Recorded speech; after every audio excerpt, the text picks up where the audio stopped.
This is my damage. This is my fence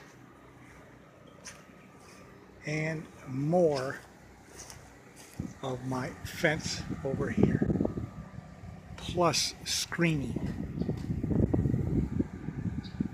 I'm going to try to fix this fence myself. So I'm doing my uploading in the car using the power in the car because I don't have any electric.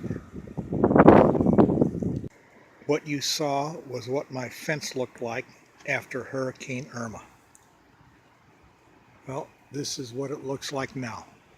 All cleaned out. Those plants are my neighbors, not mine. Those ladders are mine, and these buckets and everything else that I tried to hide from the storm. Finished. This project is finished as far as disassembling the fence. Then I can move on to other things. And this is the last board I'm taking nails out of.